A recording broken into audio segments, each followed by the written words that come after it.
Okay, so we're back to Pirkei Avos. I'm gonna get my disclaimer out of the way. Okay, the disclaimer this time. This is a difficult mishnah. I don't know if you've. I think I've remarked on this before, but with mishlei, even though there are differences, there is like a very core mishlaic style that you can reliably hope to encounter.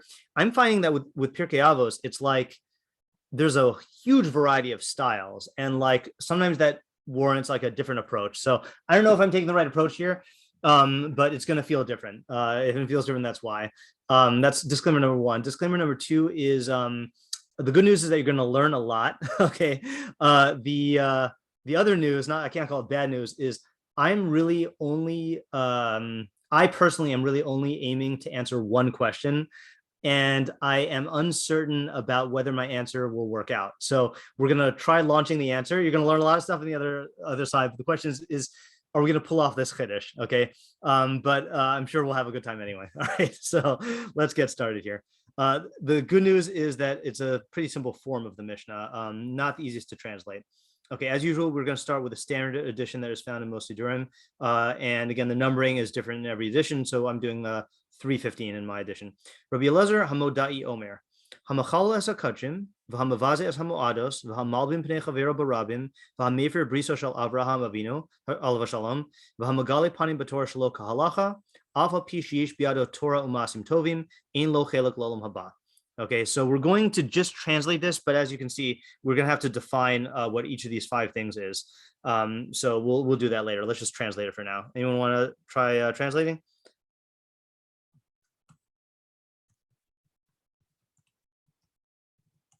Yeah, go ahead, Ayala. Someone who desecrates the kachim. Okay, desecrates the kachim. And if you had to like translate kachim, what would be a adequate translation? Just like a literal sanctities? Or yeah, let's say sacred things. Okay. Yeah. V'hamavaze es hamoados. Someone who embarrasses the moados. Okay. So embarrasses, I know where you're getting that from. There's embarrasses to me implies that the things have feelings. So is there another word that might be more precise? Denigrates or something. Denigrates like that? Is good. Yeah, one who denigrates. And I missed what you said about moados.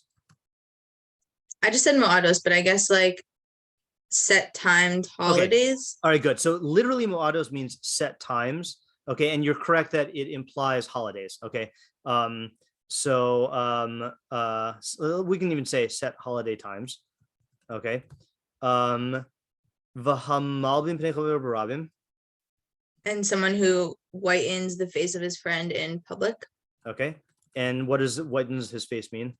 Embarrasses him. Yeah. Okay. Right. So let's say one who embarrasses and then literally whitens the face of his friend in public. Okay, good. What's the next one? Mefir briso shel Avraham Avinu alav shalom. I forgot exactly what Mayfair, but like no, not nullifies, but something like that. Yeah, good. One who nullifies the covenant of Avraham Avinu alav shalom. Okay, this is the hardest one to translate. V'hamagale panim batorah shelo kahalacha. Reveals faces of Torah that are not like halacha or like the way. Are not, like I think, I actually think it's kahalacha, like the halacha, like it was a proper definite article. I mean, okay, so about these five, it says alpha pi sheyesh biado Torah umasim tovim. So even though he has in his hands Torah and good deeds. Yep.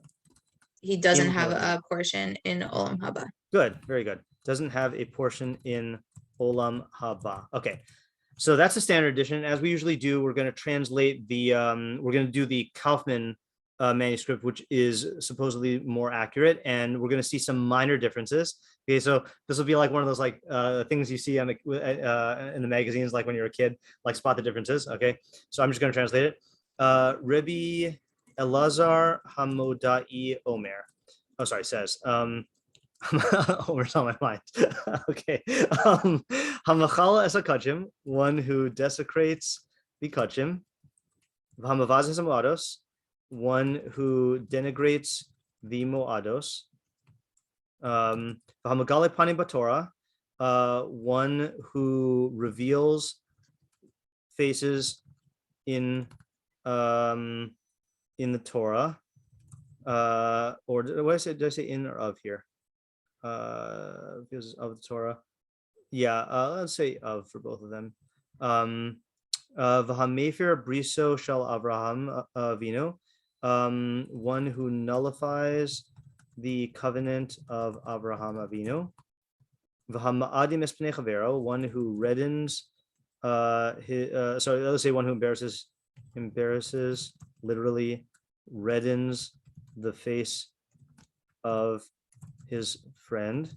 Afal pi sheyesh biado masim tovim, even though he has in his hand good deeds, ein lo chelek l'olam haba, he has no portion in the world to come. Okay, so what are the differences here?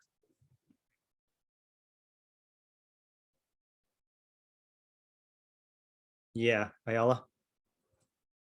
It says he reddens the face, like he uses Okay. a different verb for that, and it has it in a different order. Okay, good. So reddens is a minor difference. I mean, I don't know necessarily what's minor, what's major. So, but yeah, different order, right? So in the first two are the same, right? In both of them. Then it goes Magale Panim B'Torah, then nullifies the bris, and then embarrasses his friend. And then ours has embarrasses his friend, then nullifies, and then reveals the faces. That seems to be a significant. Well, I don't know about significant. That seems to be a not just a change of expression. You know? Yeah, Fega.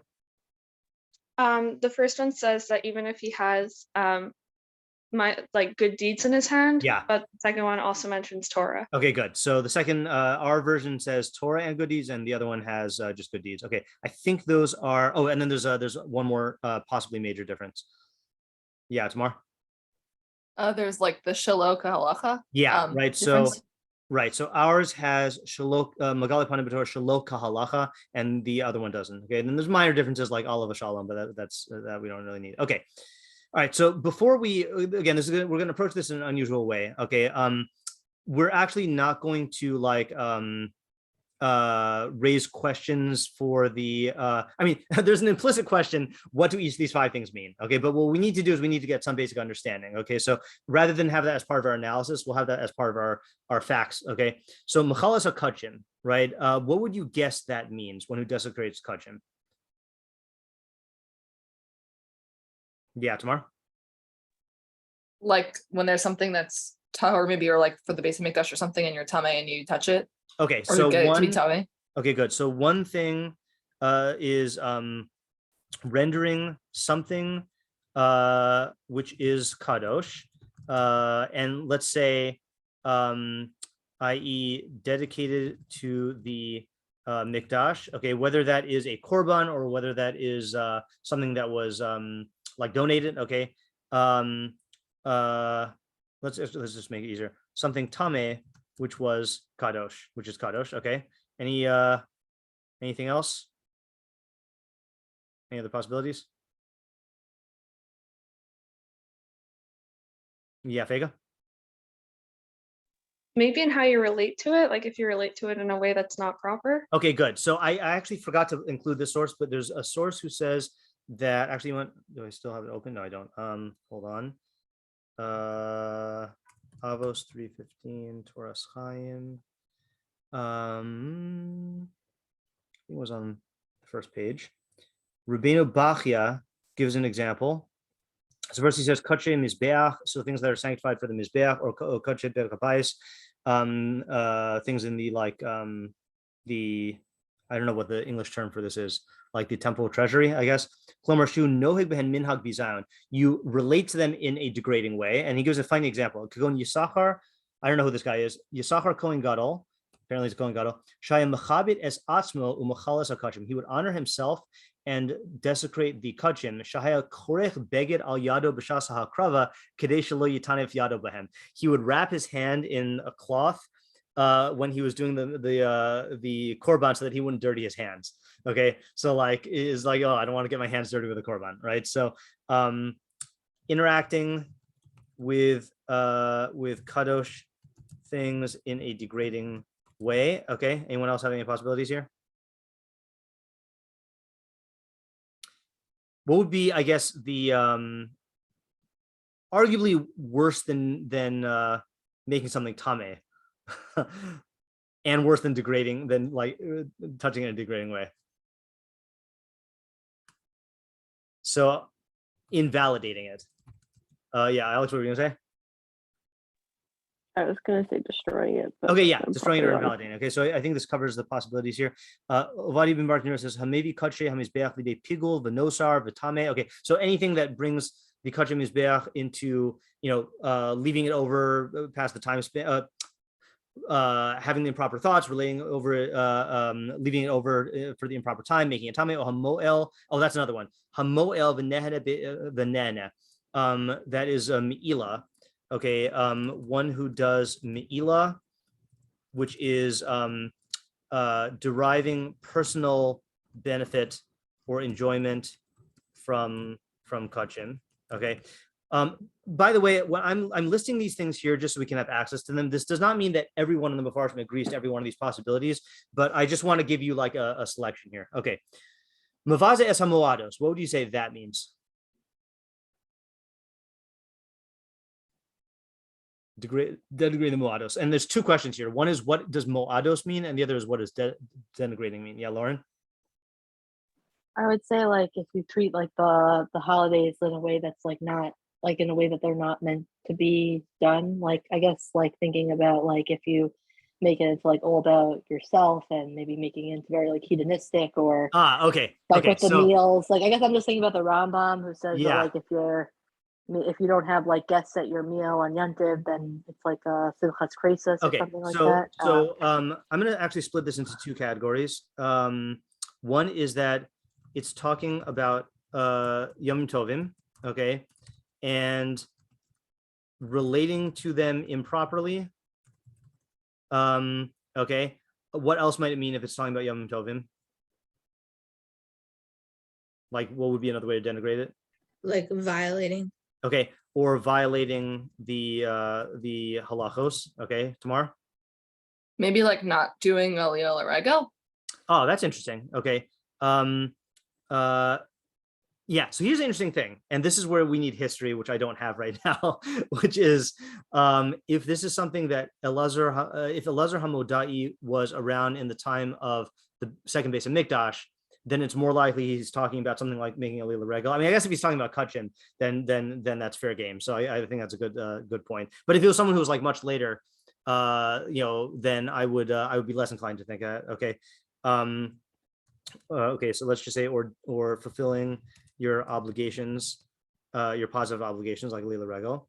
Okay, so that represents one category of Rishonim who say it's talking about the Yom Tov. If it was not talking about Yom Tov, what might it be talking about?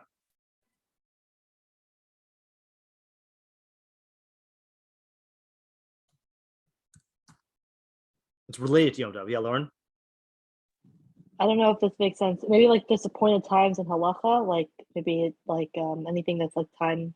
Okay, that's a good guess. I don't know if moed is used that way. So the answer is chol hamoed. Okay,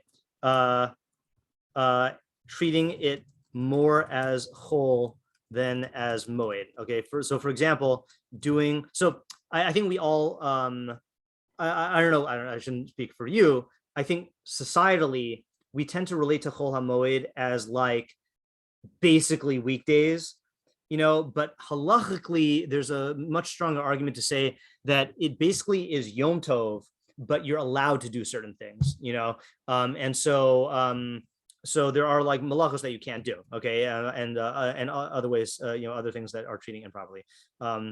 Malacha, which is not permitted, malachos that are not permitted. Okay, fine. So let's just see what Ovadia Mברtnorã says here, just to get an actual of the Mefarshim. Yomim shel chol hamoed. So he takes the chol hamoed stance.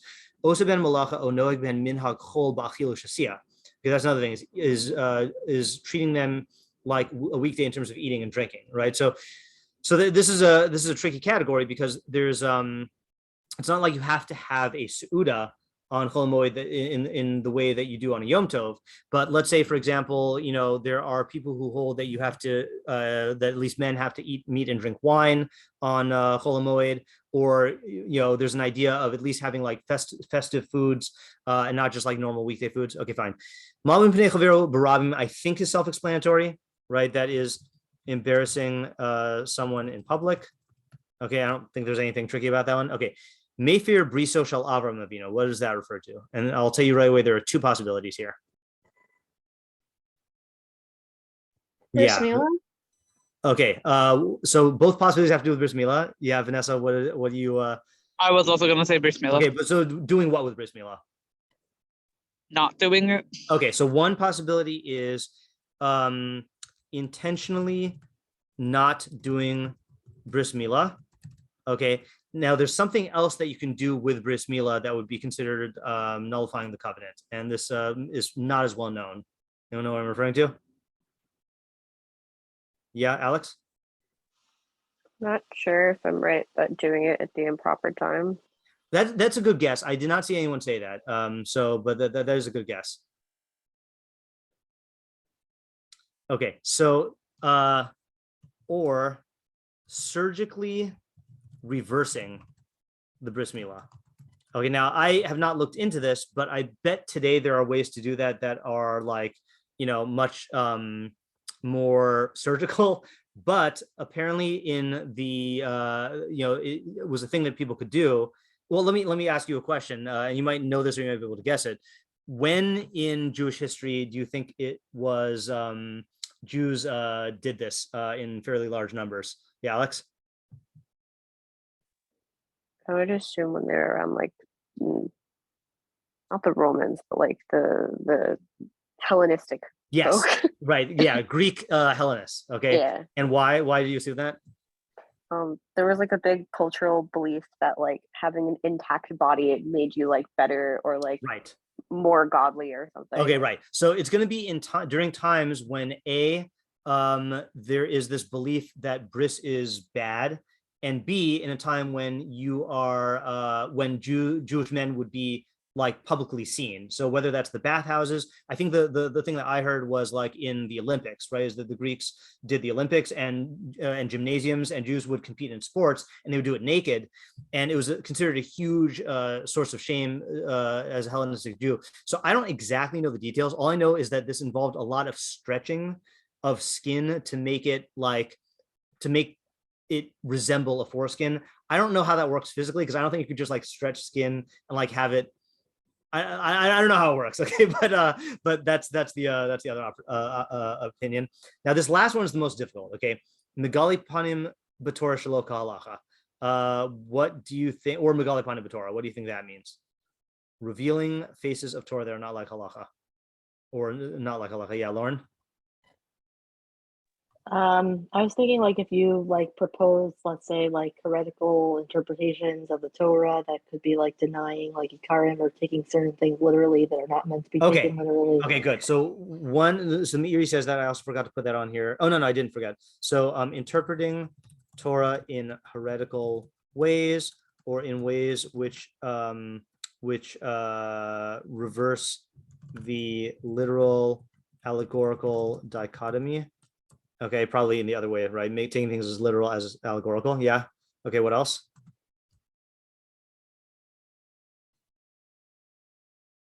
Yeah, Ayala. I don't know how to say this exactly, but maybe like making some sort of wrong halachic. I don't know about decisions, but like wrongly using. I don't know how halacha is made, like wrongly doing that. Yeah. Kind of. Okay, so one interpretation that's closest to that, thankfully, making a halakhic mistake in your interpretation, even though it's bad, it's not equal to, you don't lose your chelik and olam haba for it. But interpreting Torah in heretical ways, or in ways which reverse the literal allegorical dichotomy, or which distort halacha. Okay, that's another thing in category A. Yeah, Tamar? I'm not sure this is a valid read, but maybe like telling people something about Torah that they're not ready to hear. Okay, good. That is a valid read. Is revealing Torah ideas improperly. Okay, like that people are not ready to hear. Yeah, Fega.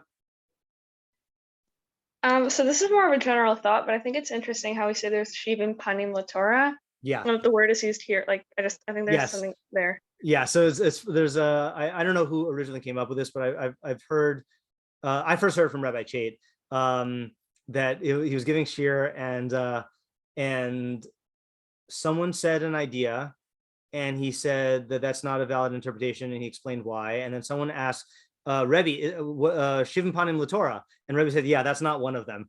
And we do say that there are shivim panim laTorah, but that doesn't mean that there's infinite panim laTorah. It doesn't mean that all ideas are correct. But so this is like a good, I know you're not saying that all of them are correct, but it is using that same mashal, like facets of the Torah. Okay, anyone else have any ideas what this is? Okay, let's see what the Mברtnorã says. He says, oh, you know what? I'm gonna be Yotze my book commercial right now. Okay. But this is for a Substack. Okay. Tamar,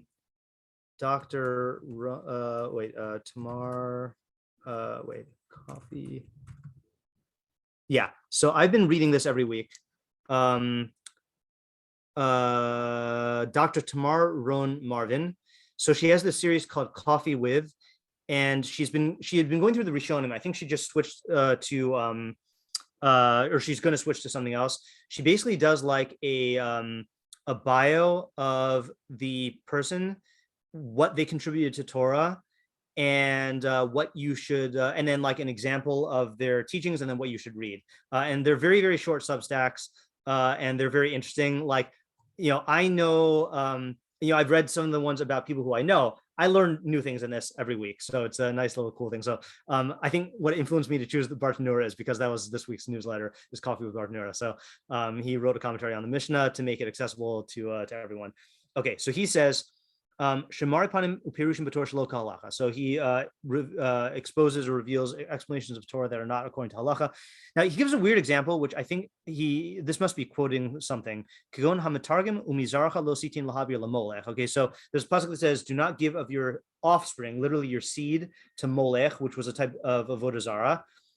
So if you translate it as umizarcha lo sitin la'avara la'armiyusa, so someone, I think in the Gemara translates it as, do not give over your seed to a non-Jewish woman. And so he interpreted this pasuk as an isser to have relations with a non-Jewish woman. Now that is usser, but not because of this pasuk. So he's like distorting the halacha in his interpretation of this. I witnessed this in, I might have told the story before, but I witnessed this once. One of the two Shabbos I was ever in Brooklyn, a long time ago, I was at some person's house, and then they went to a Hasidic shtibel for Suda Shlishis, and I don't know if it's the Rebbe of the shtibel. I was so new in my Judaism at this point, I didn't know if this was like a Rebbe of some sect or if this was just a rabbi of a Hasidic shtibel.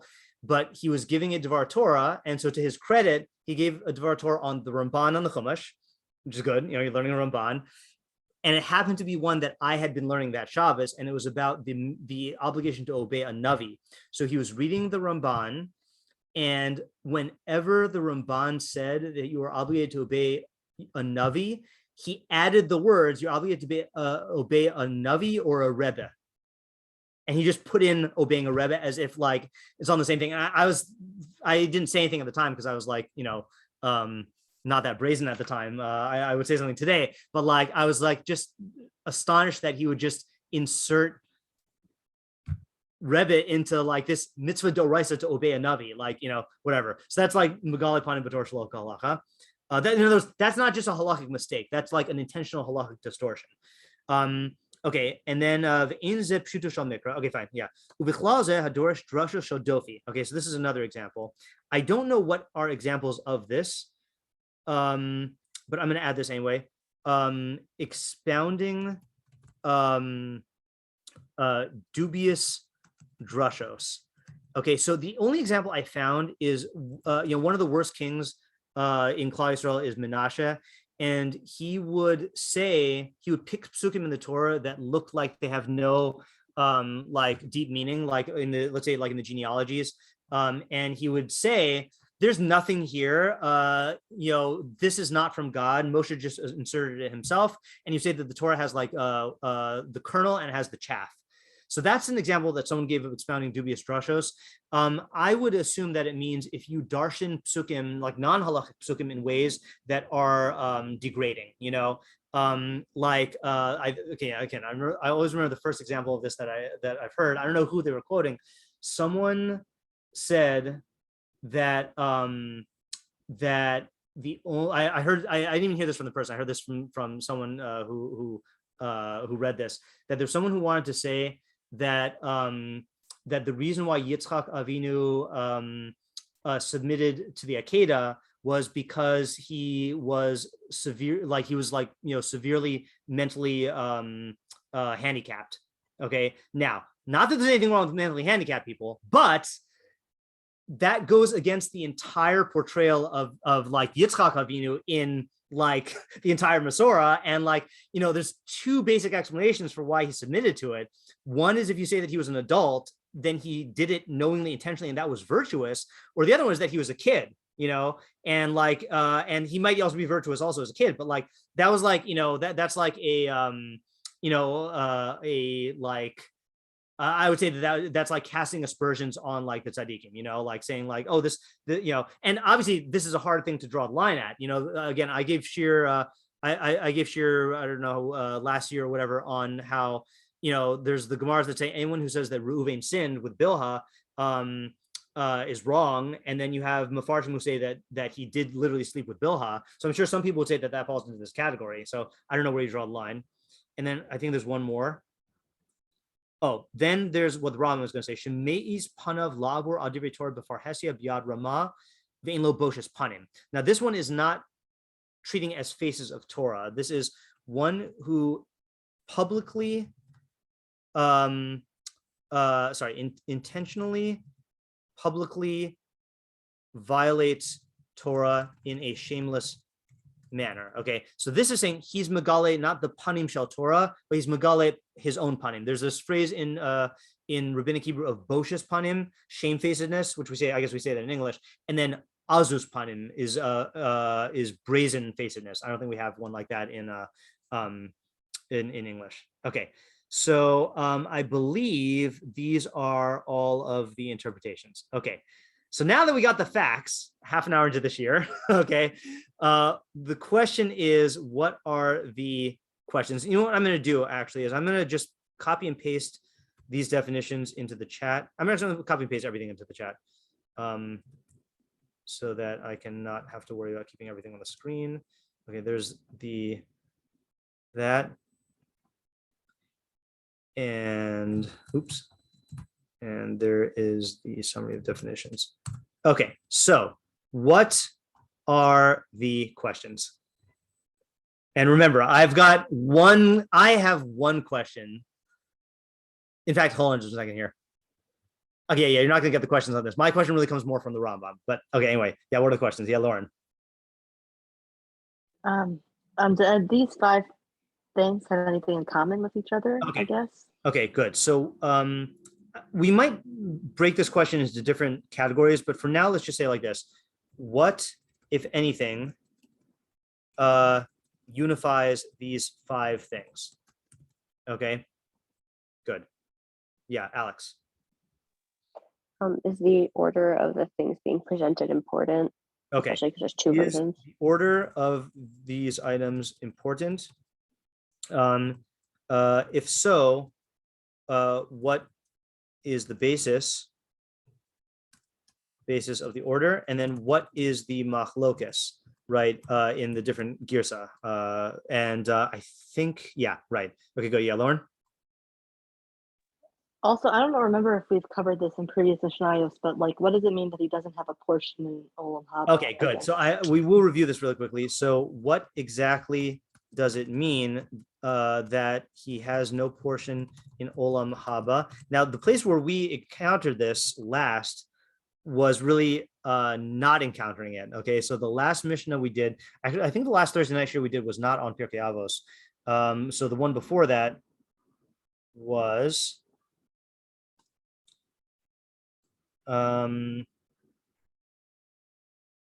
Yeah.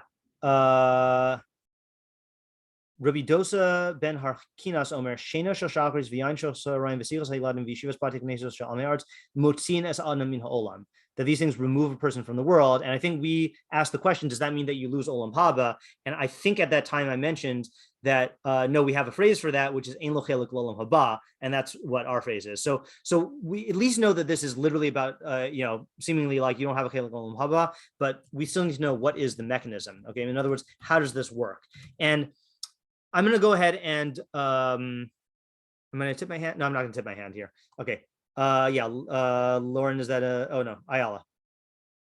So who's the audience here? Like, would Yes. everyone lose Olam Haba or only Hasidim? Okay. So who is the audience? And I'm going to actually ask the Rashbatz's version of this question, which is why I put it here. And I just blacked out his answer because I didn't want anyone to accidentally see it. So I like this question because it reinforces the way we've been learning Pirkei Avos. He says, Zosa Mishnah Heviuha b'Gemara b'Perek Achar miSanhedrin. So this Gemara is brought down. This Mishnah is brought down by the Gemara in the last Perek of Sanhedrin, which is Perek Chelek, which is the one that says Kol Yisrael Yesh Lahem Chelek Olam Haba. V'Sham Hu Makoma. That is its proper place. Ki Oso Perek Hubar b'Mi She'en Lo Chelek Olam Haba. That Perek is dealing with people who don't have Olam Haba. Lefi Sheba Oso Masechta Huskar Ki Haruge Besin Hamizvadim Yesh Lahem Chelek Olam Haba. Because that Masechta says that people who are executed by Besin but who confess, they do have a portion of Olam Haba. Okay. The ein zos mishnasan shel chasidim shetichta b'zos hamasechta. All right, that's the question we always ask. He says this is not a mishnah of chasidim such that it should be written in this masechta. Ela mishnahs hamordim haposhim. It's a mishnah that is intended for people who are rebels and sinners. Okay, so I'm going to add this here. It doesn't seem like this is for Hasidim. Okay, yeah, not exactly Ayala's question, but Ayala's on the right, in the spirit of the Rashbats. So the question is, who's the audience? Yeah, tomorrow.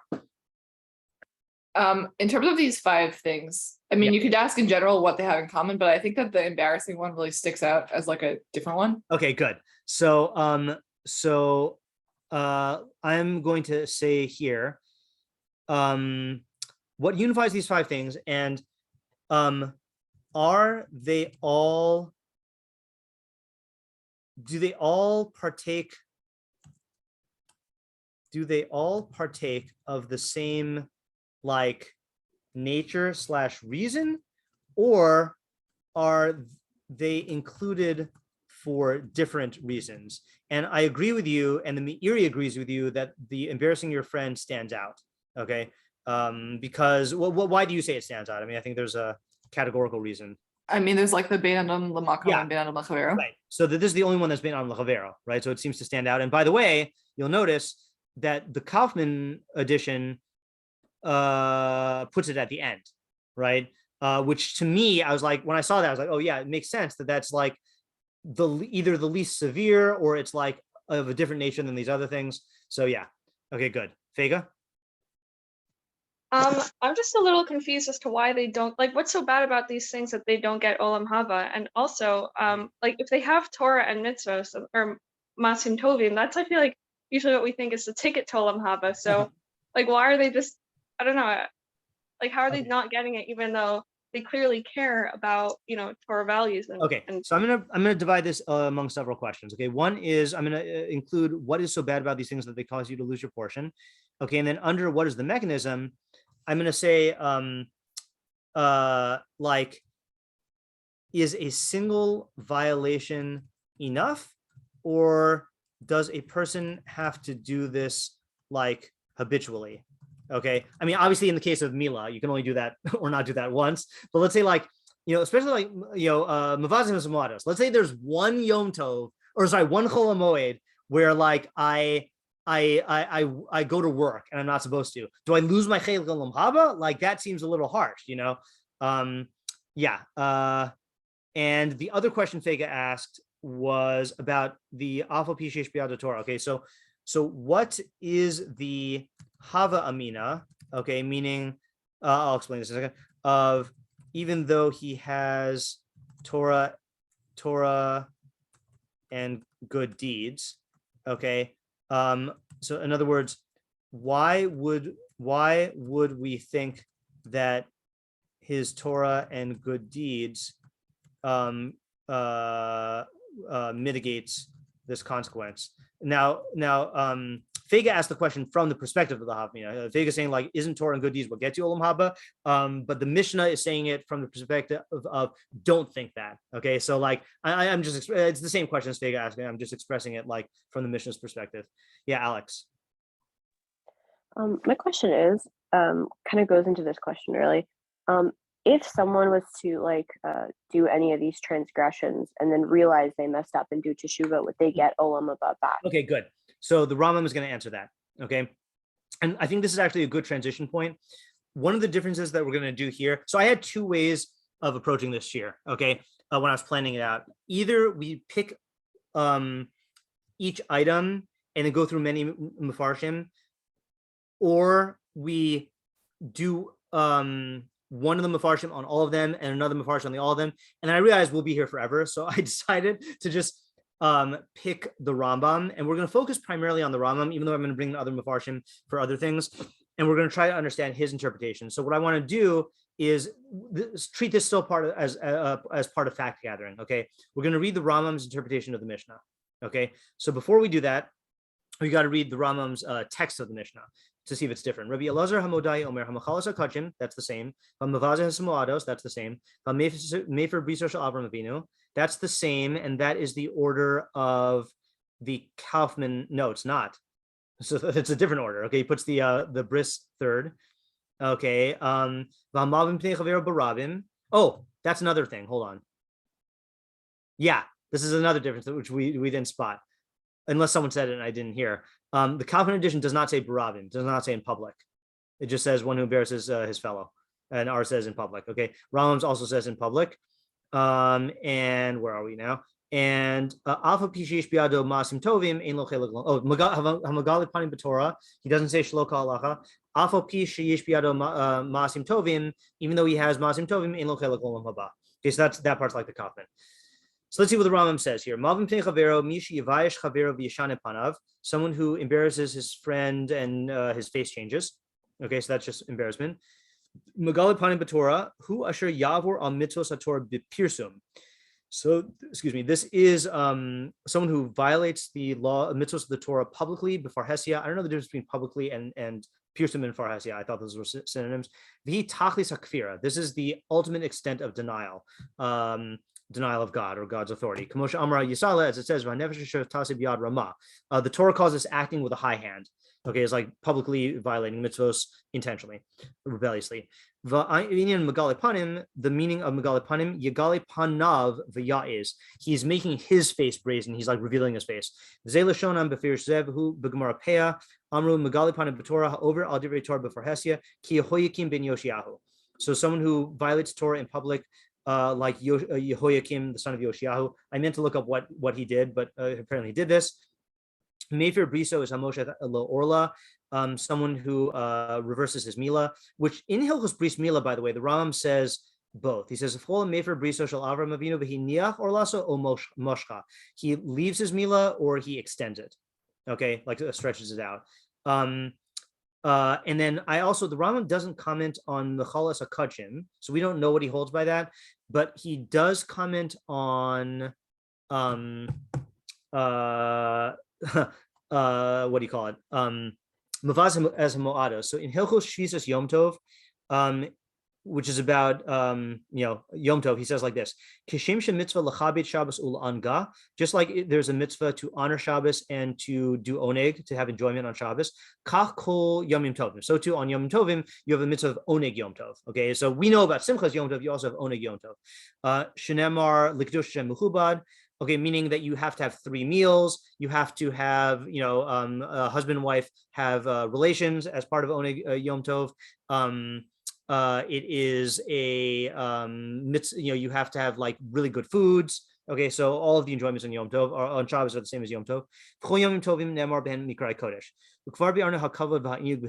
We explain this in Hilchos Shabbos. You also shouldn't have a meal on Erev Yom Tov from the time of Mincha and onwards, just like Erev Shabbos. And then he says, anyone who denigrates the moados, it's as if he becomes attached to avodah zarah or is involved in avodah zarah, and that's a drasha because there's a pasuk that says, "Es chagamatos tishmor," you should keep the chagamazos, and I think next to it it says, "Elohim masecha lo saselach," don't make molten gods. So it says anyone who is mavaz and moados, it's like they're worshiping avodah zarah. But the fact that he puts this in Yom Tov and eating makes it sound like he holds it's not about Chol Moed. I mean, maybe he would extend it, but he's putting this about Yom Tov, and he holds it's not just about doing malacha, it's about even not like treating them properly in terms of enjoyment. Okay. Yeah. Okay. So there's that. And then he answers Alex's question. He says, V'sham Amru, there, I guess in the Gemara in Peah, it says that regarding all things that the Chachamim said that if you do them you don't have a chelek in Olam Haba. Amru, they said, Ma anan kayamin.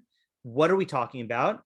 Im b'sha'asa tshuva, in lechaver lecha davar she'omen b'fnei bal tshuva. If you're talking about if the guy did tshuva, there's nothing that stands in the way of tshuva. Ella b'shelo asa tshuva umeis b'yisurin. Rather, this case where you don't have olam haba is where you did not do teshuva and you died in your afflictions. Rotzalomar ki chomer osam hachatayim asher zachru behem ein lo chelek. The severity of these sins about which we say you don't have a chelek, mishar hachatayim. The severity of those sins over the other sins, who shahayisurin imamisa lo yechapru osam, is that afflictions and death do not atone for these. So afflictions and death, he's saying, do atone for the other sins, but not for these. So the answer to Alex's question is, if you do tshuva, you do get a chelek on olam haba. Okay. Any other questions on the Mishnah before I reveal my question? Because mine requires some more facts.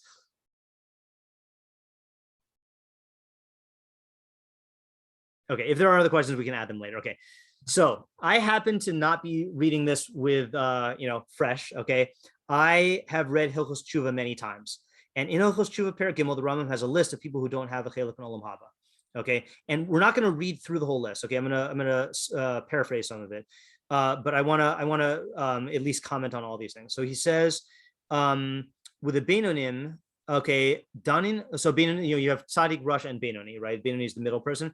With the Benonim, Danin oso kfi chata'av, we judge the Benoni is judged according to his sins. V'yesh lo chelek olam haba, and he does have a portion in olam haba. V'chein, here's some good news for us if we're in this category. I know we're not supposed to think of ourselves as Rishayim. V'chein kol Rishayim she'avonosem merubin.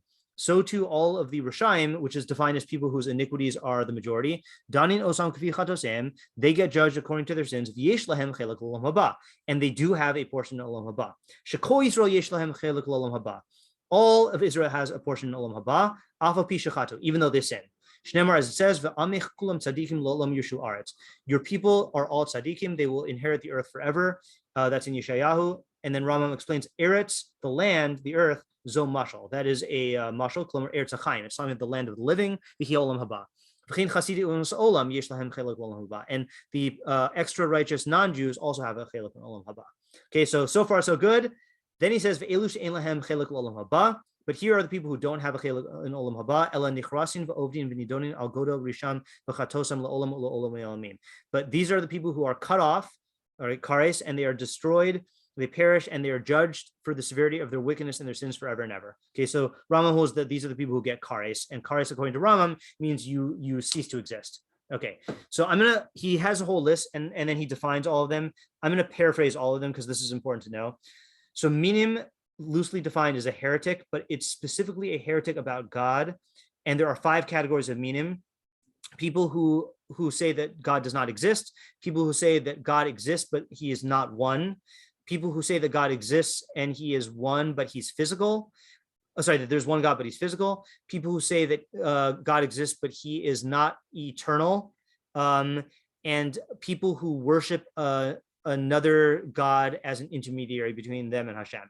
Okay, so those are minim. Okay.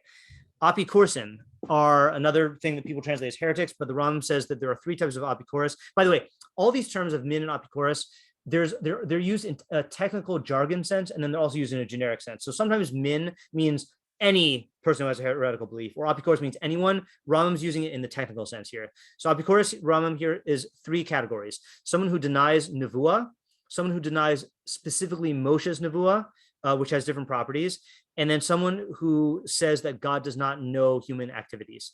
Okay, those are apikoros. 3, kofar b'Torah, someone who denies Torah. So there's 3 categories of that as well. Someone who says that the Torah does not come from Hashem, even a single pasuk. And similarly, someone who denies Torah Shebal Peh. That is, hold on just a second. Yeah, I don't know how to count the 3. I want to read this one. Someone who says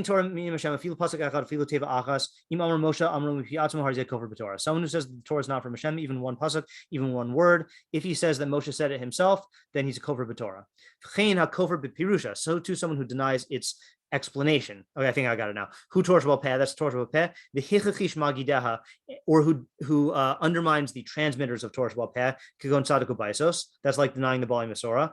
And then the third one is someone who says that God exchanged one mitzvah for another. Ukvar batla torzo, and this Torah is nullified, even though it was from Hashem. That's like the kagon notrim hagarim, like the Christians and the Muslims. Kol echad mishlosha hu kofar b'Torah. Okay, that's a denier of Torah. This one, next one's easy. One who denies tchias mesim, resurrection of the dead. Next one is one kofrim b'bias hagoah, one who denies the coming of Mashiach. Next one is mishumadim. There's 2. Mishumad is an apostate, and there's 2 types of apostates. One is an apostate for one mitzvah, which is basically you take one mitzvah and you repeatedly violate it knowingly and publicly to the point where it's like this mitzvah doesn't exist to you. Okay, so like if a person were to, I mean, you take any example. We'll take an example that no one does. Let's say pork. Let's say someone is totally religious, but they eat pork and they eat it all the time, and people know they eat it all the time, and they say, "Yep, I don't hold by pork." So that would be a meshumad la'avira achas, and then a meshumad l'chol Torah kula is when you convert to another religion. Okay, machati harabim is you cause the masses to sin, and it doesn't matter whether it's a big sin or a small sin. Portion midarchei tzibur, these are people who keep halacha, but they completely separate from Jews socially. Okay, they pretend that they're not Jewish. They don't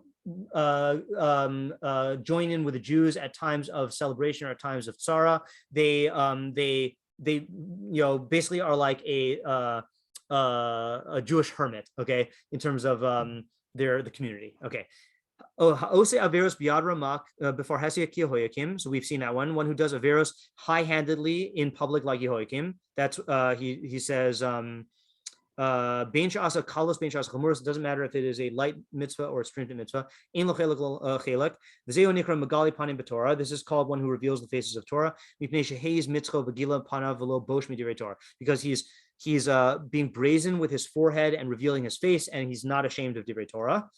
Okay, Mosrim is informants, people who turn Jews over to the non-Jewish authorities. Which, by the way, back then turning a Jew over to the non-Jewish authority is was like basically like a death sentence, or someone giving over Jewish property. This does not mean that it is usher to call the cops, across the board. I know that there are people who will not even, Jews who will not even call the cops if someone, let's say, is like being abused or something like that. And they think that if you do that, then you're a moser. That's not true. But talk to your posek about like when you shouldn't call the cops. Matile ema ad tzibur shloshim shemaim. This is a strange one. People who instill fear in the community, not for the sake of heaven. Okay, shofchei damim, murderers.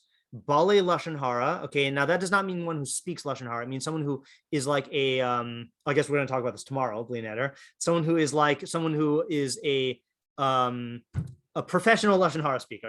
Okay, a veteran lashon hara speaker. Someone who speaks lashon hara a lot. V'hamoshech or lasso, and one who reverses his bris milah. Yeah, Alex. Would a professional lashon hara speaker be like a gossip columnist, or just like someone in the community who's like? Yeah, this is a tangent. I'm sorry. No, that's fine. Let's actually wait until tomorrow, because I do intend to discuss that tomorrow. Yeah, Ayala. So for the first bunch, yeah, does it have to be like someone explicitly like denying them, or is not affirming the truth of it. That's a whole question in the Rambam. I'll just say that. Okay. Yeah, it's a valid question, but that's going to take us too far afield. Okay. So you'll notice of our list, we have Magali Panim B'Torah Shelo Halacha, or doing a verse with a high hand, and then Moshech or Lasso. Okay, reversing your bris milah. Okay, hold that thought. Next, the Rambam says, Kol echad ve'echad me'arba'atan, sorry, me'arba ve'esrim anashim elu shemaninu, all these 24 people who we counted, who we enumerated, afal pi shehem Yisrael, even though they are Jews, ein lehem chelek l'olam haba, they don't have a portion in olam haba. V'yesh averos kalos me'elu, there are averos which are lighter than these. The afal pichein. Now this is okay. You know what? This one I'm going to type out in English, okay, because this is a dicey thing. Yesh averos kalos me'elu. There are transgressions which are lighter than these. The afal pichein, but nevertheless, amru chachamim, the sages said, shaharagil behen ein lahem chelek l'olam haba, that one who habitually does them has no portion in olam, in the world to come. Okay, so one version of the Rambam says, kidei lihisrachik mehen ulihizaher mehen, in order to distance people from them, and caution them and warn them about them. Okay, that's one version. The other version of the Rambam has the word hain, which would mean like this. Hold on. The sages said the one who habitually does and has no portion in the world to come. Kedai hain lihisrachik man.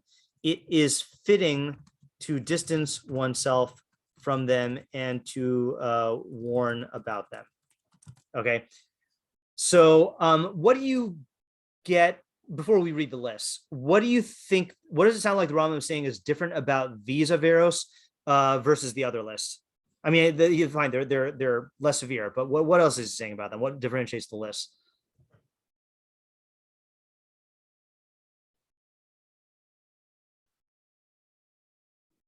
Yeah, Ayala.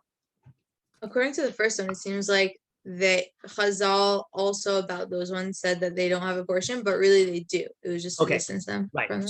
So especially according to the first version, then it sounds like you really do have a chelik olam haba, but Chazal said you don't, as like a deterrent. Okay, and this is analogous to I was going over this with one of my students, Avi Kessler, who said this is like the reverse of saying that anyone who says Ashrei 3 times a day gets is promised a chelik olam haba. Right now, hopefully we all know here that olam haba is not just a simple matter of saying Ashrei 3 times a day. That's hyperbole, but it's hyperbole that is based on ideas, like you know that Ashrei has like fundamental ideas in it that if you internalize them, then you get olam haba. Okay, so it's like according to this first reading, it sounds like he's saying you really do have a portion, but Chazal said you don't in order to distance people from them.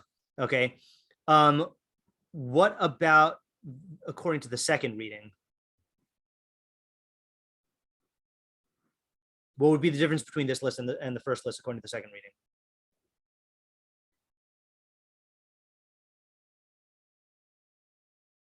Yeah, Ayala?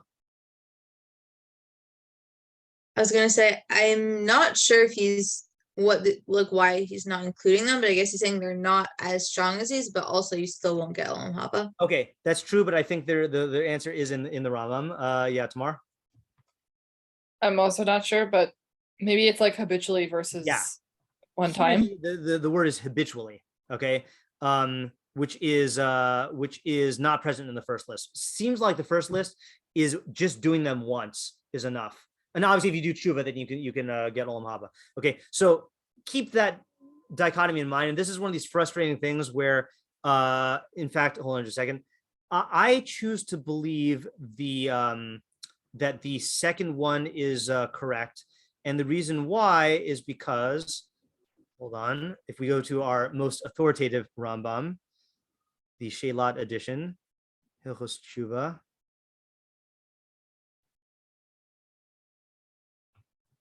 The Shelat edition says, Kedaihin. Oh, sorry. No, sorry. No, I think this is a question. It is an open question. Yeah. Yeah, there's it is a question. Never mind. Okay, so this is the equal question then. All right, sorry, I was mixing this up with another one. Okay, so here's the list. Okay, of these.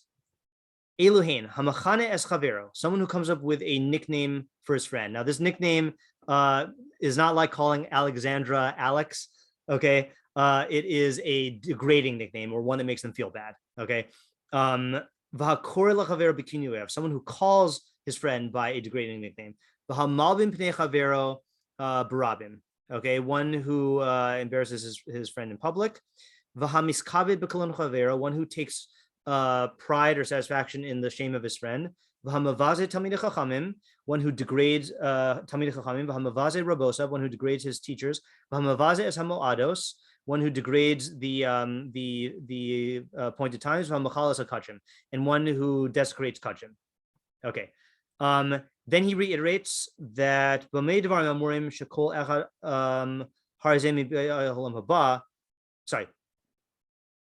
Yeah, davar shuva. Okay. That sentence doesn't make sense. Hold on.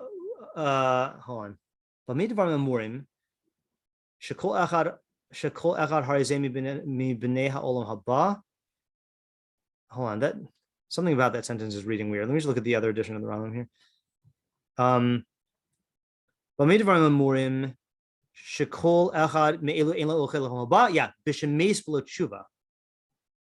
why does this not have it? Okay, I got to look into that. That's if he dies without doing tshuva. Yeah, it's like this. It's like a deleted line, unless I just copied and pasted it, I thought. Okay, whatever. Okay, but he basically says the same thing. He says if you do tshuva, then you get olam haba. Okay, now can anyone guess my question based on going through all of this?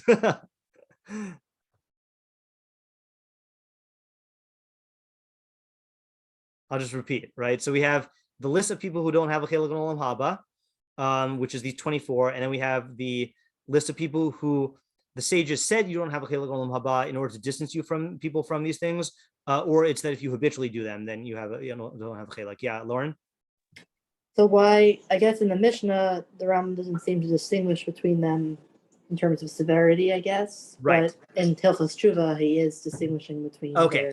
Severity. Okay. So that is my question. Okay. So and this question arguably was asked before. We listed it as number 1, which is, did they all partake of the same nature or reason, or are they included for different reasons? I'm going to list this as a separate question, okay, which is according to the Rambam,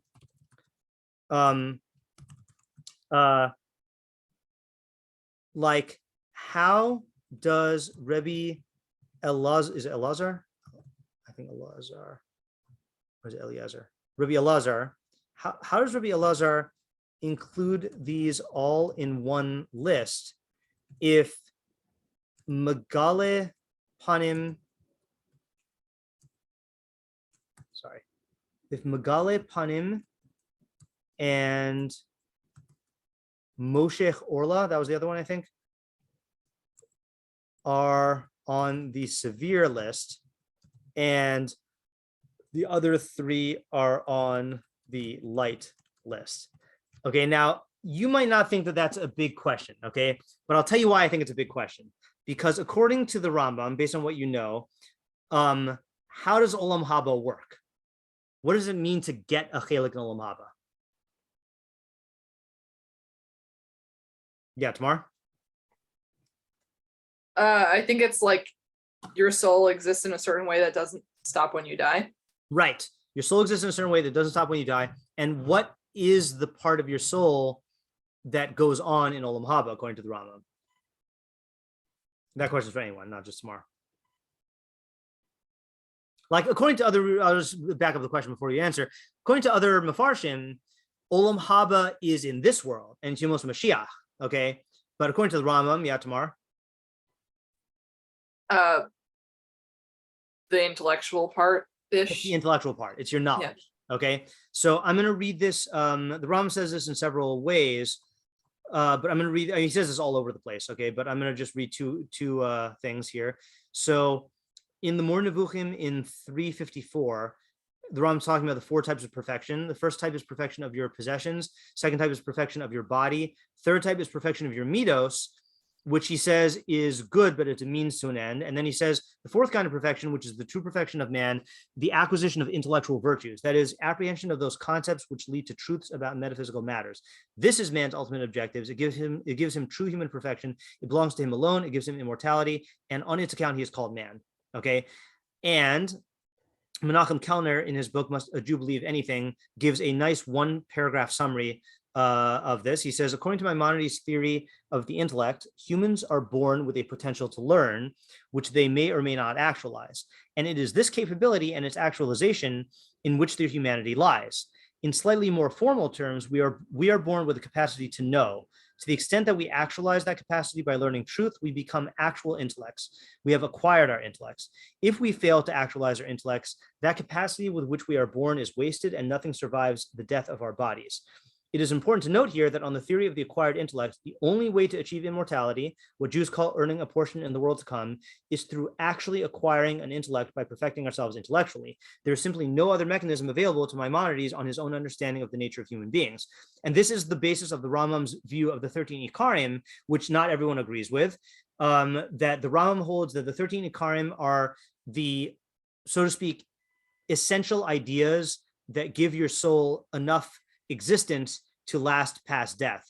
And conversely, they're the ideas that if you have a distortion in one of them, then it's such a severe distortion that you are not going to have a chiluk in Olam Haba. And this is true especially for the first 5, which have to do with your relationship with God. So for example, if a person does, all the mitzvos, but thinks that God is a big old man with a beard in the sky, or even without a beard, then he's attaching all of his soul to this figment of his imagination, and therefore his soul doesn't gain existence that will last beyond this into Olam Haba.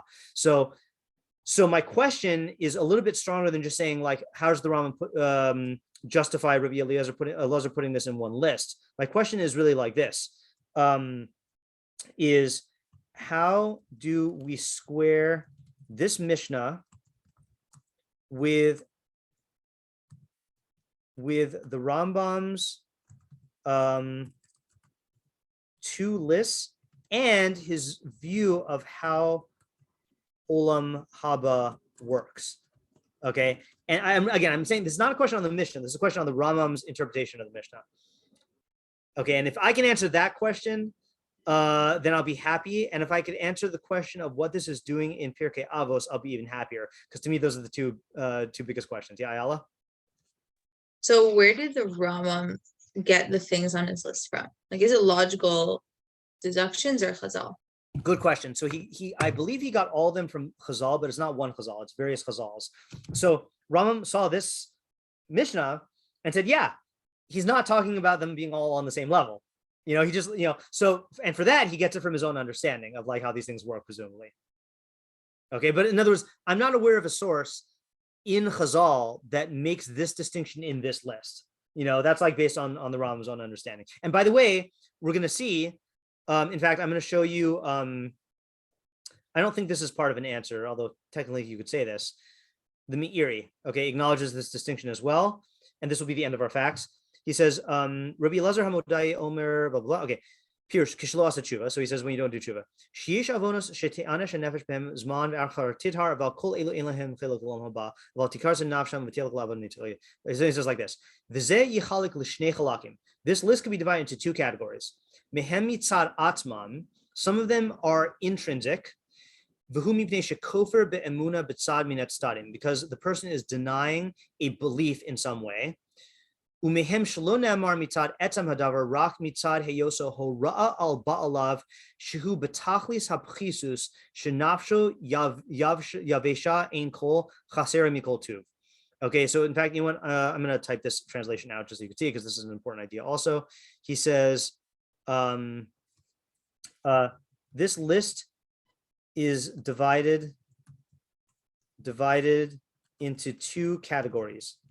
Some are intrinsic, namely, he denies a belief, fundamental belief. I'm not saying fundamental, a belief in a certain way, and some are not intrinsic, but rather they indicate that the person who does them is of the utmost level of degeneracy in his soul. Degeneracy.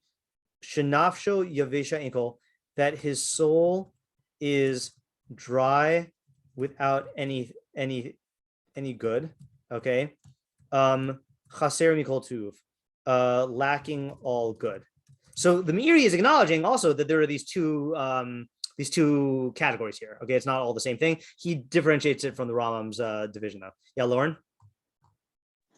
This might be going a little off topic. Yeah. So you don't have to answer it, but I guess about like the Rambam's definition of Olam Haba, when he's saying that like the soul outlasts, Yeah. you know, this world, like is he talking about in terms of outlasting, like in terms of like, I guess like not in the perspective of human beings, like in the perspective of, I guess, God or the greater world. I guess like I'm just trying to think about, because I think in terms of actions that affect other people, or like doing kindness or different deeds, and then like if you acquire intellect but you're just sitting by yourself in a room, you know what I mean, your whole life, but you really get that knowledge, but no one knows you in this earth, it's still, you're still getting Olam Haba because it's about the intellect, it's not about impacting others. Yeah. I don't know, I guess I'm trying, that's what Okay. I'm kind of. So walking into this, plain shot is that you're right, is that all that matters is your ideas. Okay. But what I think is that this mishnah is going to reveal a nuance in the Rambam's view of Olam Haba.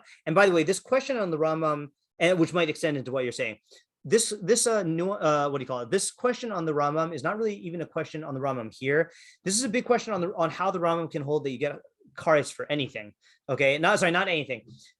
There are things you get kares for that are clear. Like if you worship avodah zarah, it makes sense that you get kares because you're distorting a fundamental belief, right? It's harder to say if you eat chalev, then you get kares. Like according to the Rambam's mechanism, how is an action going to get you to destroy your soul? You know, so I think that question is kind of like wrapped up in this. Oh, and by the way, I'm going to add a question to number 1, which is presumably this list is not exhaustive. Okay, and I'm saying that because there's that mishnah in Chelek that lists other people who don't have a Chelek in Olam Haba. So what prompted Rabbi Elazar to select these 5? Okay. Now that we've had an hour and 10 minutes of this, oh man, I am in conflict here, okay, because I don't want to stretch this on for 2 shiurim, and I feel like if I open up the floor like I usually do for everyone to like give their own answers to the questions, then we might prolong this too long. So let me make an executive decision here, okay? Does anyone think that they have okay, and don't worry about like being not humble, okay? Anyone think that they have a really good idea that they want to share, or something that they really feel like is an answer that like they really think has great potential? Because if so, then I do want to hear it.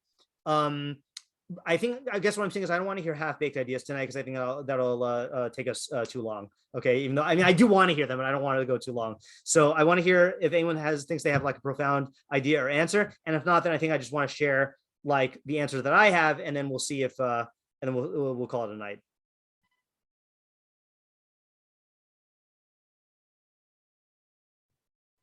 I'll post these in the chat.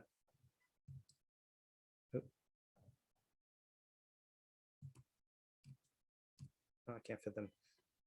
All right, so is that a no? No one thinks that they're a genius? No, I'm just kidding. Okay, so here is what I'd like to say here. Okay.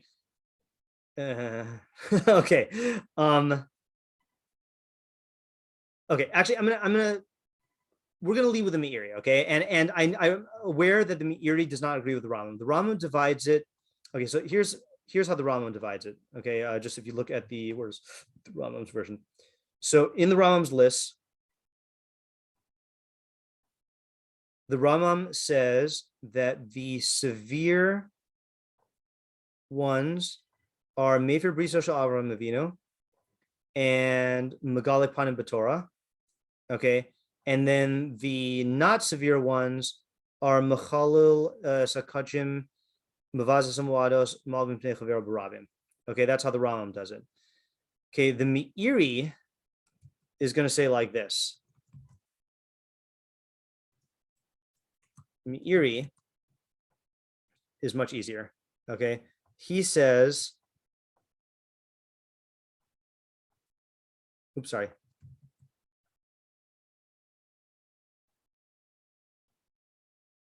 Yeah, he says that all of them are severe except for Malbim Pnei Chavera, like Tamar pointed out.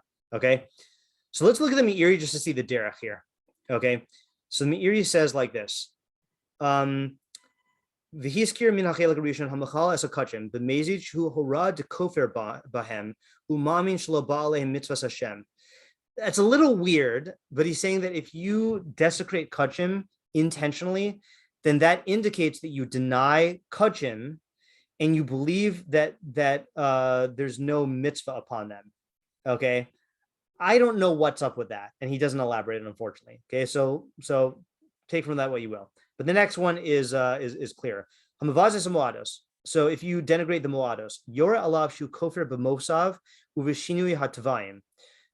It indicates that you deny miracles and changes in nature. Sharov hamoados ba'im biglalam. The majority of holidays are because of commemorating those things. Anyone who denigrates the Moadim, it's like he worships a Avodah Zarah. That's the one I quoted. You'll come to deny the creation of the universe. Parshas Emor. This is a funny midrash here. Perik Tes Halakha Zayin. Ma inyan Shabbos etel hamoados. Why is Shabbos juxtaposed to the Moadim? Malamed shekol hamavaze umachala hamoados ki'ilu machala es haShabbos. It teaches that anyone who denigrates the Moados, it's as if he desecrates Shabbos.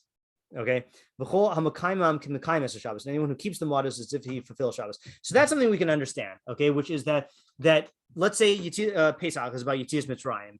So if you intentionally denigrate Pesach, it is like you are denigrating Yetzias Mitzrayim, and the idea is that it stands for. Now, you could ask me. You could say, well, what if the person actually believes in Yetzias Mitzrayim and in the miracles, but they just want to eat chametz, right? Like, the Rambam, if the Rambam truly holds that what gets you Olam Haba is your belief in the ideas, and that the ideas are real to you, so then we're back to square one. How can your action of doing malacha on Yom Tov or like eating chametz on Pesach, how can that make you lose your chelik in Olam Haba? So what would you say to that? And this is getting to the heart of understanding that list.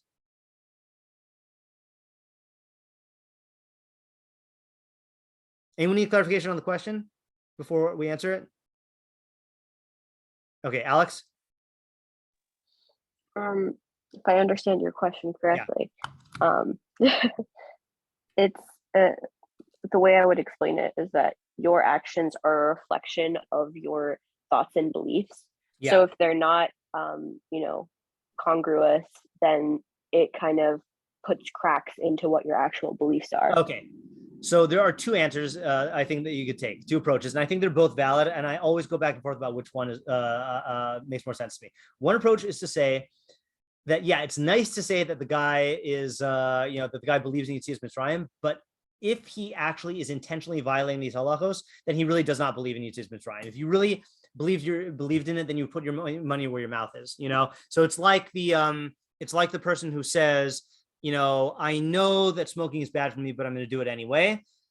Okay, fine. So yeah, you can cite the statistics, but it's not real to you that smoking is bad for you. Otherwise you wouldn't do it. Okay. So that's one approach you could take. And I think that's a valid approach. Because again, we're not talking about doing this accidentally. We're talking about doing this intentionally. And so it is, I think that is a different level. Ayala. So according to that, the Rambam, like you have to affirm those other ikarim or whatever other things that you'd get cars for instead of just like not denying them. It would seem to be so. Yeah. All right, Alex. Another approach potentially could be that your actions kind of, well, I don't know the right word for it, but like it like solidifies your beliefs. Like the more you engage in an action that's like in line with your beliefs, the more you're Okay. like, Yeah. strengthen your belief. Okay, so I actually have a different second approach, but I'm not sure if mine fits into your approach or if your approach fits into mine. Okay, so I'll say it in a second. Yeah, Vanessa? I think I'm speaking on the same vein here, but like, I guess if you're doing one thing, if you're like denigrating chametz, it's because you value eating chametz over keeping Pesach. Okay. So it's like a hierarchy of values. Yeah. Okay. All right. So I also don't know whether that one's going to fall into my idea, Alex's second idea, or Alex's first idea. Okay. So let's get it all out on the table and then we'll see. So this is going to make a lot more sense if you listen to my shiur on the non-symbolic approach to chametz. Okay. So in that shiur, I explained that the eidos, that the mitzvos that are there to testify about these events that happen in God intervening in history, they actually are proofs of the historicity of these events, and those events are proofs that God exists and has knowledge of mankind and intervenes and all that other stuff and all the ikarim. Okay, so if you are doing actions that are like threatening or destroying these eidos, so you are really like you're actively contributing to the destruction of these ideas. Okay, and that is going to, like Alex said, change the way you relate to them, but it's also showing on a like societal level. Maybe I'm actually saying Alex's first idea now, that you don't actually believe in these things or you don't value them, like Vanessa's saying. Like it'd be if you I'm going to use an extreme example. Okay, like let's say like there was only one copy of the U.S. Constitution left. Okay, and you're like, yeah, I value these ideas, and then you burn it, right? So we would say like, no, if you really value it, there's no way you would intentionally burn this. So the fact that you're burning it must mean that you don't actually value it. Yeah, Alex. I think you could also go the step further, because if you're not engaging in your intellectual values in an actionable way, the next generation won't either. Right. So it's like, then you're not perpetuating, the generations. Right. Correct. Yeah, you're extracting these ideas from the Masorah from generations. Yeah, Vanessa? My friend sent me an article for Pesach, and I'm not trying to make this Jewish political thing, but like it was like different things that like, it was like from some Reform blog website, and like things to add to your Seder, which is like fine, whatever, like Reform Judaism will do what it does. The first thing was bread. And it was like supposed to symbolize something, and like that's like I think that's like the ikar of like what's wrong with like what happens when you distort Torah, like right, like on the Seder plate you include bread to like show. That's really funny. Like if you value Pesach and you value the Seder, you're not using bread. Like right, yep, that's clearly something is wrong. Like you can say this is a Seder, I'm a Jew. Like no. That's a good example. That's funny and sad, but I really wish it was satire. I wish. Yep. Okay, so I guess I think I like the way Alex said both of them better. So either what you're doing is a reflection of your own beliefs or your own values of those beliefs, like Vanessa was saying, or it is going to cause you to relate to these things differently because you're going to reinforce what you do through your actions.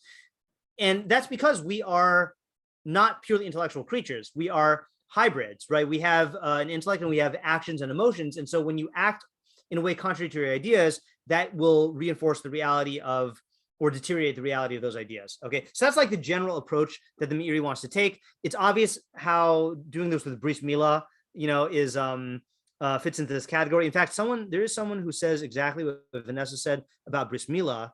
I think it was Rבינו Bachia, who says, oh no, hold on. My screen is getting slow. Scroll past it. Yeah, so he says, yeah, Rבינו Bachia says, "Hamefer briso shel Avram Avinu she'enu rotza lamo." He doesn't want to circumcise himself. Who mispachid? He's afraid.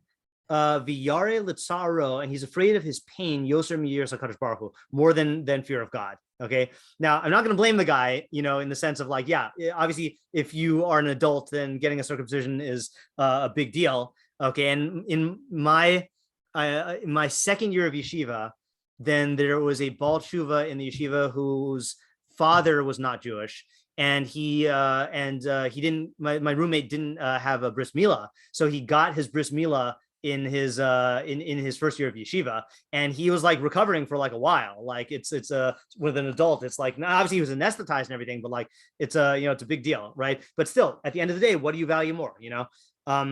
Okay, so that's that. And the Magali Panim B'Torah Shelo Halacha, according to the Rambam, is very clear. If you are flagrantly publicly violating halacha, like the Rambam says, there's no kfir greater than that. Like that is an overt denial, and it has all these effects on people and stuff. Okay, so that takes care of the again. I think the Meiri's thing is well, actually, I don't think the Meiri's thing is easier. It really doesn't matter. Okay, I mean, look, you could debate about this, okay? But the real question is the Mav Mipnei Chavero, okay? Embarrassing your friend. So how does that work? So let me show you what the Meiri says. The Meiri says very little, okay? He says, where did he go? So the second category, meaning the things that are not, what did he say? The things that are not intrinsically bad, but they indicate that the person who does them is of the utmost level of degeneracy, okay? He says, so Meiri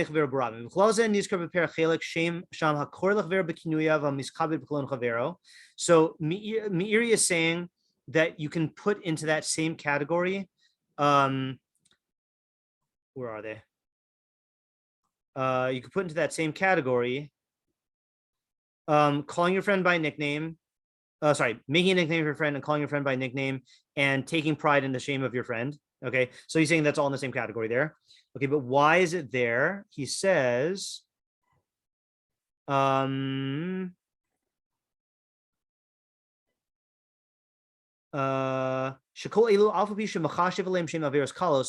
even though they a person thinks about them that they're light averos, yoru al tachlis prisus balein, they indicate the utmost degeneracy of their of the people who do them. Lo yishvu Hashem lenegdam, that Hashem is not present before them. And even though they have Torah and good actions, then they don't have a chelik in Olam Haba. Okay, and similarly, the Rambam at the end of Chelek, where did I put this? Says, okay, I put all these things in all these places. The Rambam at the end of Chelek says like this: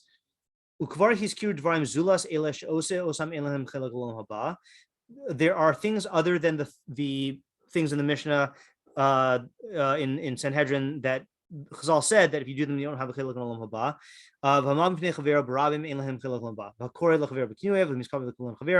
Why? I put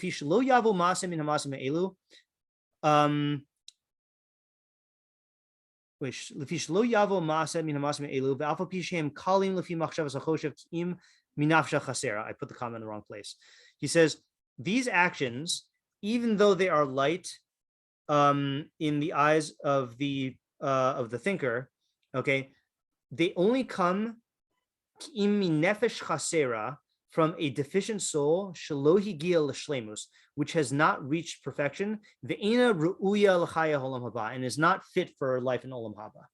Okay, so here comes my big attempt to answer this. Okay, so what is the idea of that second list, and how can the Rambam like put Ma'am Pnei Chavero on par? I mean, he's not putting it on par, but like how can it even be conceived of in the same list as these things? So what I want to say is like this: is that according to the Rambam, then your knowledge really is what determines your chelik in Olam Haba. Okay, that is just metaphysically how the Rambam holds it works. However, midos are a prerequisite to perfection of the intellect. And the Rambam says this explicitly in that parak of the More Nevuchim that I quoted. He says, hold on. Okay, I kept on changing the order of these things. He says, the third kind of perfection is more closely connected with man than the second perfection. It includes perfection of good midos, the highest degree of excellence in man's character. Most of the mitzvahs aim at producing this perfection, but even this kind is only a preparation for another perfection and is not sought for its own sake. For all midos perfections concern the relation of man to his neighbor. The perfection of man's moral principles is, as it were, given to man for the benefit of mankind.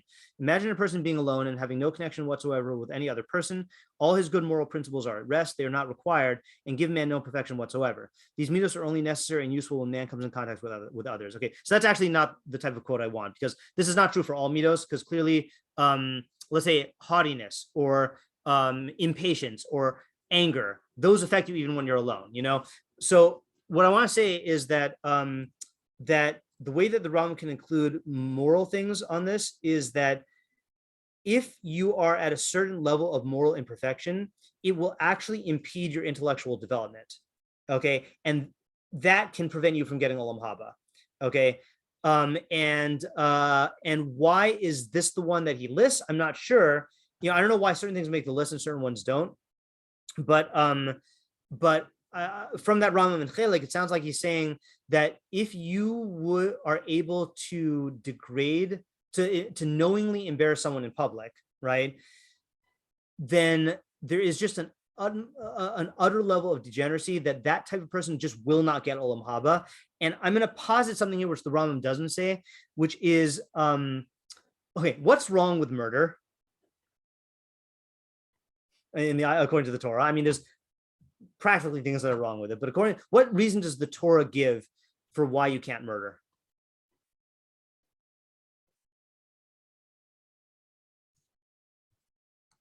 Oh my! Oh yeah, Ayala.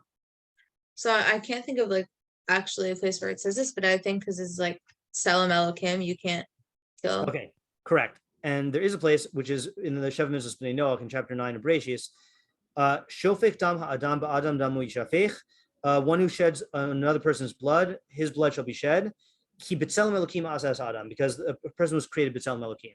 Okay, so that's, I think, when the Rambam puts a murderer in the first list of people who don't have a chelik olam haba. So on the surface, you would say, okay, fine, murder is really bad, but is it a distortion of your soul, of your knowledge? So I think the answer is yes, is that if you intentionally murder somebody and you don't do tshuva, it shows a denial of the tzelem elokim, you know? And I think what the chiddush of this whole thing, according to me, this is the most important like concept I want you to walk away from. The chiddush of this study, this analysis, to me, it's not even a chiddush that came from the particulars, is that according to the Rambam, there are certain bein adam lachavero actions or actions just per se but the bein adam lachavero is the chiddush, that are so egregious that it warps your midos enough that it's tantamount to a denial of knowledge, which will impair your soul's ability to get olam haba. You know, and again, you have to go really through all the items on the Rambam's list. For example, the fact that he puts murderers in the first list, or even people who instill fear in the community, shalom l'shem shemayim. I mean, that's a big thing, right? I mean, you know, I would think that that's just like bad leadership skills. That's not like a distortion of the soul. But the Rambam holds that that's enough to get you to lose your chelik olam haba. But I think that's the chiddush here, is that you can have such bad actions or bad interpersonal relation, actions towards another person that can actually cripple your soul and prevent it from getting the perfection that gives it existence olam haba, which might not sound like a chiddush if you're coming in from the framework of olam haba is a punishment and this is a bad thing. But if you're coming in from the framework of the Rambam, where olam haba is just a function of your knowledge, then it's a huge chiddush. Yeah, Lauren. No, I like this point, and I guess that today I was listening to a podcast about someone that had schizophrenia, and it was about this one person who everybody thought was a genius, and he was he was really smart, and he's able to acquire information really quickly, and anyway, but then like when he was in his college years or post-college, he developed really severe schizophrenia and we had these, psychotic breaks, and he ended up doing really horrific things. But it was just like this guy was reflecting, like, what is a genius? Like, is he really a genius? And people were still just so shocked by what he did because he was just considered by so smart and went to Yale Law School. And anyway, so I feel like this is kind of like maybe showing us like what is really intelligence. If you have bad actions, it's obviously reflecting that there's some disconnect and that your knowledge is not perfected, because then you wouldn't act that way. Right. Now, just I don't think you meant this, but I just want to clarify for anyone listening.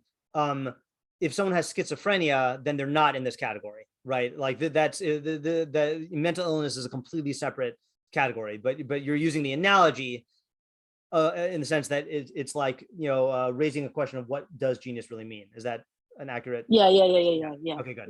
Yeah. Ayala? Okay, so I'm a little confused by the way you're saying it, of like doing these bad actions are like gonna not allow you to attain like intellectual perfection. Yeah. Because the way I was thinking about it more was like, if you're embarrassing other people in public, you're kind of denying the fact that Hashem created everyone b'Tselem Elokim, and you're denying what that means. Yeah. So what would be the difference there? Oh, I thought the second way that you said it was the way I was saying it. Say the differences again. Oh, okay. So I thought, or what I understood some of what you're saying is that like doing these bad actions is like a reflection of a bad midah, I guess, which that itself won't allow you to get the intellectual perfection or the knowledge, as opposed to just like, this is representative of not Okay, I see what intellectual you're saying. perfection. I think I was saying both ideas. Yeah, I think I was saying both ideas, and I think I'm not clear on which one is more compelling to me. Yeah. Thank you for clarifying my lack of clarity. Yeah, Vanessa. I think I'm similar confused. Can I share what I think this is like revealing to me, and Sure. if that's like in line with what you're saying, go and ahead. if I'm just like Yeah, go ahead. honestly, I have a friend. He's been working for this, like, by all like appearances, this like religious like man. Like you would think like this guy is straight for Olam haba, like a total tzaddik, whatever. And like in working for him, he's like about to quit, like is fed up. He never confides in me, and he was like, I have to quit. This guy doesn't even know my name. Like forget about, like, he's just lacking in so many midot. And like that just shows you that like if you're like lacking certain midot, you're not like right. So the general concept is correct, but what I'm saying is that at least in the case of murder, I didn't make this explicit, sorry, there's a step I left out. Chazal compare embarrassing someone in public to murder. Okay, now it doesn't mean literally, but there's a statement that Chazal say that better to throw yourself into a fiery furnace than to embarrass someone in public. Rבינו Yona actually says that on this mishnah, he says it's I'll show it to you. This is funny. Rבינו Yona says,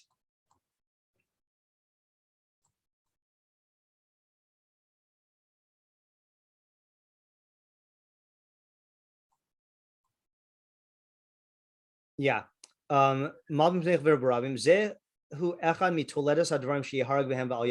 This is a derivative of one of the mitzvos of the things that you have to be killed for rather than give up, than violate. Avos heim shlosha. The primary categories are three. Avodah zarah, gilui aras, shvichus damim. Okay. So if you just read that Rבינו Yona, it makes it sound like he's saying you have to give up your life rather than embarrass someone. But then the footnote guy quotes the Meiri, who says, they were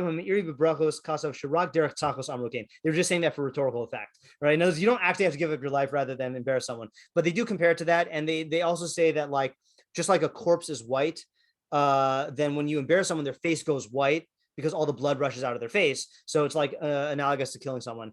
Okay. So murderers are in the list that the Rambam has, and then embarrassing someone is in the list. And what I'm saying, the two ideas I'm saying, I guess, that Ayala pointed out are that either the types of midos are so bad that would allow someone to do this type of thing intentionally, that degree of midah imperfection, that person can't possibly perfect their intellect if they have that degree of midas imperfection. And then the other idea, and that would be in line with what you're saying, Vanessa, Okay. Then the other idea is that just like when you murder someone, it's like a denial of the existence of the Tzelem Elokim, in action. And so too, if you were to completely disregard your fellow Tzelem Elokim by embarrassing them in public intentionally, that would be a denial of Tzelem Elokim. According to that interpretation, I wouldn't equate it to any bad midah. Yeah. Got it. That helped clarify a lot. Okay, Thank you. good. Okay. Yeah, Ayala? So I'm like thinking about like what midos are and in what sense they're, I guess like the two things which I'm thinking are like, to some extent they're like habits or like inclinations or leanings or whatever, which like you build through like each action you do. Yeah. But also I feel like you could say that any midah is showing of like a distortion of reality. Like if you're lazy, you're like not recognizing the value of time and what you can do with your time and actualizing Tzelem Elokim.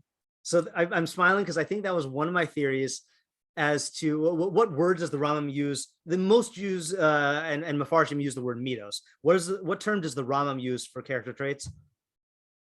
Deos, right? Which is from the word Yedia. So I'm smiling because every year I forget what I hold about why the Rambam calls it Deos.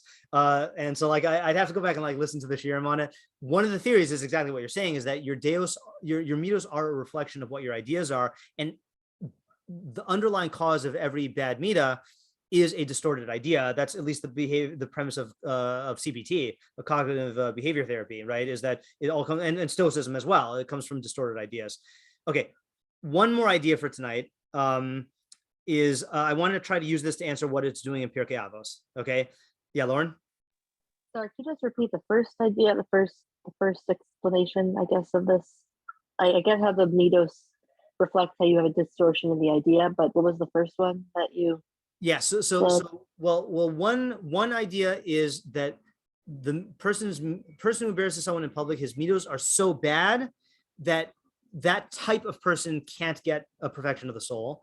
The other idea is that just like if you murder someone, it is a denial in action of a Tzelem Elokim. You're saying this person's life has no value. So too, if you knowingly embarrass someone in public, you're denying their Tzelem Elokim.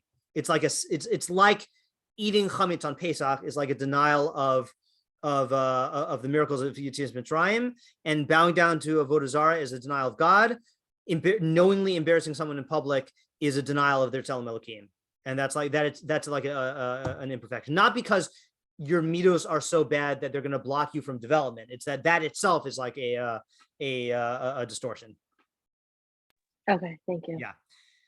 Okay, so let's reveal the Rashbatz's answer. So his question is, what is this doing in Pirkei Avos? This is not for Hasidim. So he gives an answer that's going to seem strange at first, and I want to see if we can like liberate it based on, well, you don't even have to think it's strange. I think it's strange. And then if you also think it's strange, then we'll try to salvage it or to understand it. V'lama nichtav akan, why was it written here? Lahaz here adam hachasid. So it is for the chasid, to warn the person who's a chasid, hamochiach bale averos, who rebukes people who do averos, she yizahir, that he should be careful, shelo tihi tochachto mitzvah haba ba'avera, that his rebuke should not be a mitzvah that comes through a sin, shiyavu lidei halbanas panim, which leads you to embarrass someone. Kamosh amru besifra ube'erechen perik yesh be'erechen, as it says there. So the pasuk says, hocheach tochiach asamisacha v'lo sisa alav chet. Hocheach tochiach, you shall surely rebuke your friend. Yachol tochichenu upanav mishtanos. You might think that you should rebuke him and embarrass him. Tamalomar v'lo tisa alav chet. Therefore, the pasuk says, don't bear a sin upon him. That's why this is in this mishnah. Came nearly. Okay, that's what it seems to me. Okay, so his answer, just to summarize, is why do Hasidim need to know this? They need to know this because of this clause.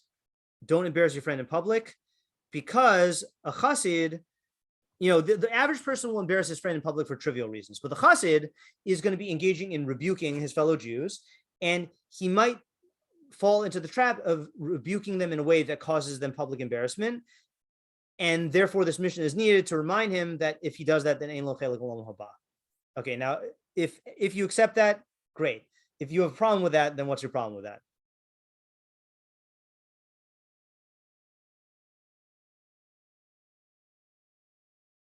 Yeah, Vanessa? I mean, then why are the other 4 things there? Yeah. Why are the other 4 things there? Okay. Now, in the Gemara will quote Mishnayos all the time, just for one clause, but it'll quote the whole thing. Okay.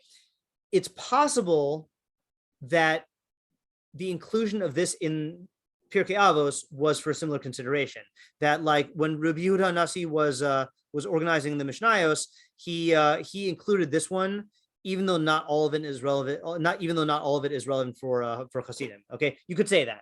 All right, and if that's the only answer we have, then fine. What I'm looking for, though, is can we come up with an explanation for like how the other 4 somehow contribute to this idea, and, like, are necessary for this? Yeah, Alex. Well, it's putting it on equal playing field, because like all of the other things are things that you could be rebuking someone for doing, right?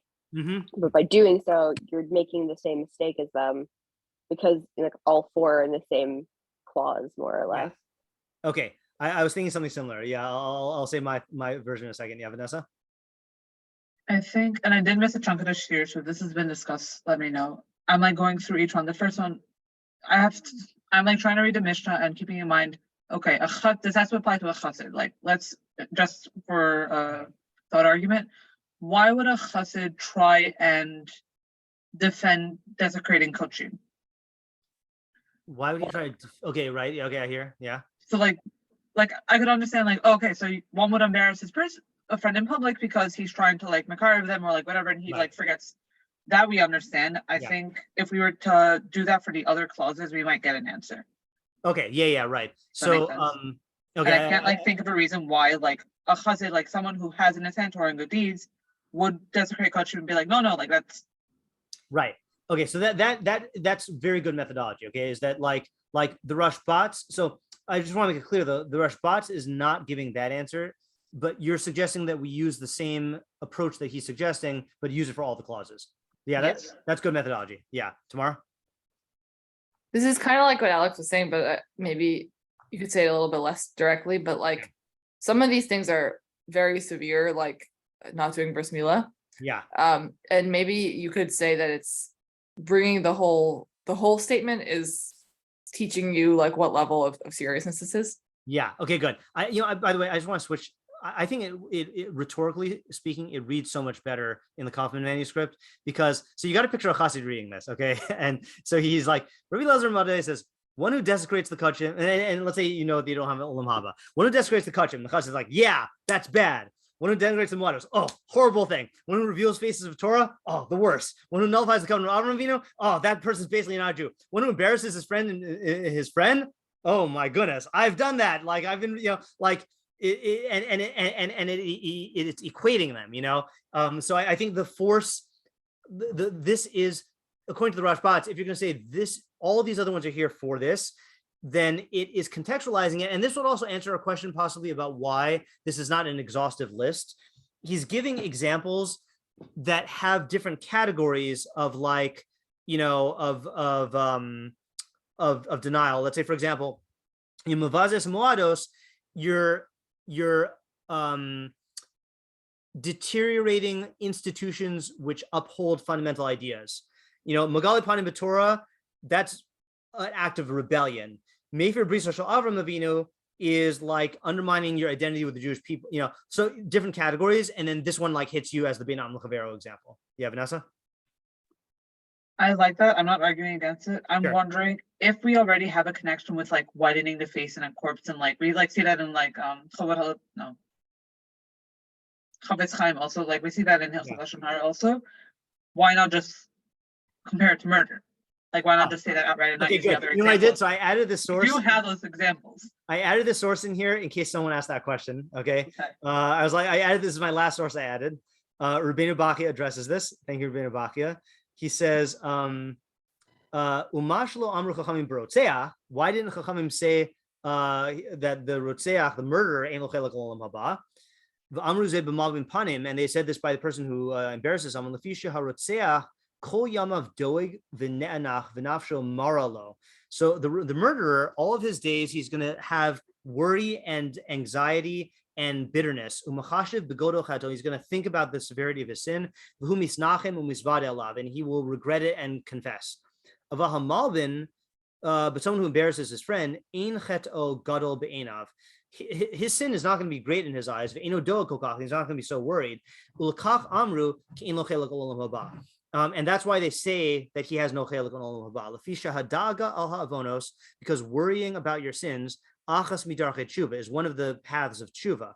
But this guy, this guy who embarrasses his friend, he's not so bothered by it. He's far away from tshuva. And that's why they say about him, he has no chelik on olam haba, but they don't say that about a murderer. So just to clarify what he's saying, a murderer does not have a chelik on olam haba. However, most murderers will engage in tshuva and they'll regret it and they will get a chelik on olam haba. So there's no need to list them. But the guy who is embarrassing his friend is just going to dismiss it and say, oh, that guy's just overly sensitive, or like it's not a big deal, So the reason why this is important, other than the fact that it answers Vanessa's question, is it shows you that the list is not a, see, when the Rambam was making his list in Hilchos Tshuva, he's actually coming up with like a comprehensive list. But when Rabbi Elazar's listing these things, he's listing the things that have a need to be listed. And a rotzeach, a murderer, doesn't have a chelik on olam haba, but you don't need to list it, Or I saw some other people say, the ones who say that this is talking about chol hamoed, one of the Mefarshim says, are you telling me that it doesn't apply to Yom Tov? And the answer is no, it does apply to Yom Tov, but everyone knows that if you violate Yom Tov, then then that's like a severe thing. But you don't have to tell people about it, but you do have to tell them about chol hamoed, because people say, oh, it's basically a weekday, So I think that answers that question also. That answers it really well. Thank you. I think, okay, and I guess like, yeah. I think the answer, I guess not the answer, but like an answer could be like, it's cognitive dissonance in a way. Like these are all things that like someone could like easily like convince themselves out of, and like, they're like, no, that's okay. Like make a false equivalency. Like everyone's like, oh, murder's bad. Like no one's gonna be like, no, murder's okay. Like, yeah, exactly. In the cases, but like with all of these things, it can be like, no, like, yeah, like it's a little foreskin or like whatever. Like with all these things, right. Like, like you could just yeah. Okay. So let us wrap it up by answering our questions, seeing what we did and didn't answer. So question 1, what, if anything, unifies these 5 things? Did they all partake of the same nature or reason, or are they included for different reasons? Presumably this list is not exhaustive. So what prompted him to list these 5? So we did address this largely, but not fully. Okay. In other words, these lists, these things, according to the Rambam and the Meiri, are not of the same nature, but they're put together to show you the categories. And it seems like from what we just said, what went into this list were certain considerations that Rabbi Elazar wanted to mention because they're overlooked in some way. Okay. And, or because they need reminding, I don't know if Rabbi Elazar was there during the time of the Hellenized Jews, but like, maybe that's why I mentioned the bris thing.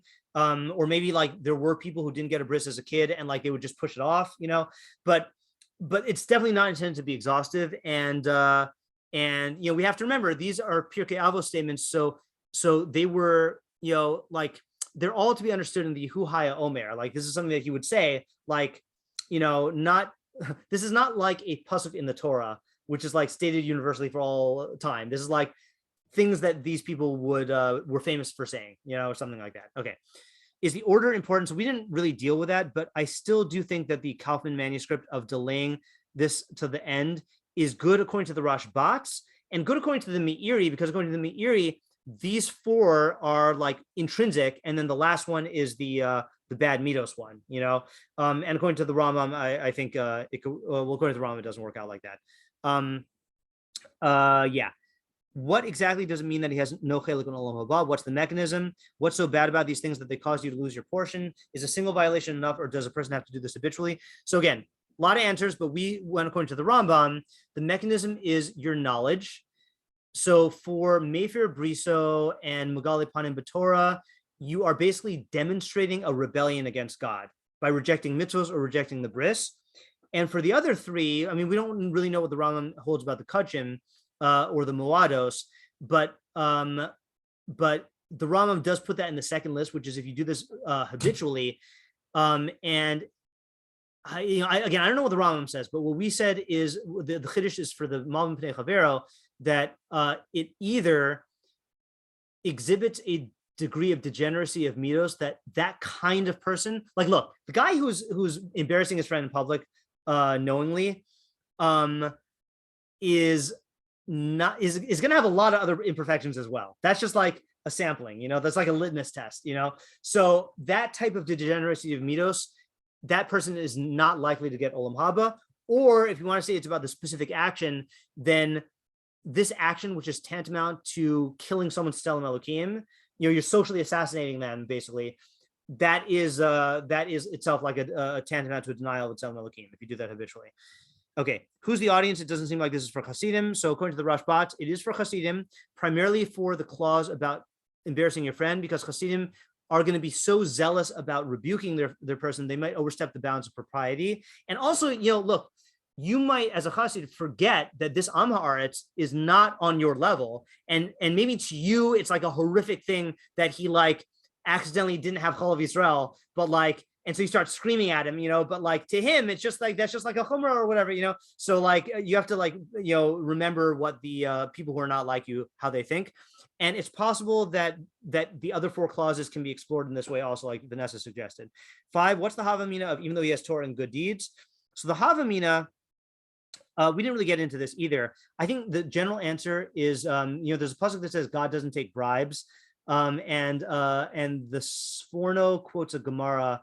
I don't know where the Gemara is that says Chazal say, like, how would you bribe God? God is Konei Shemayim V'Aretz. He has the entire earth. So it says, no, you might think you could bribe God through mitzvos, and the answer is you can't. We don't have this idea. That Sforno quotes in mitzvah mechabe avera. A mitzvah does not extinguish an avera. That we hold that you get rewarded for your mitzvahs and you get punished for your averos. And these averos are so severe that they distort the very means that you have of going into olam haba. So it's very nice that you gave a lot of tzedakah and learned a lot of Torah. But like, if you have a distorted idea about God, or if you undo your bris milah, then that's like a fundamental distortion.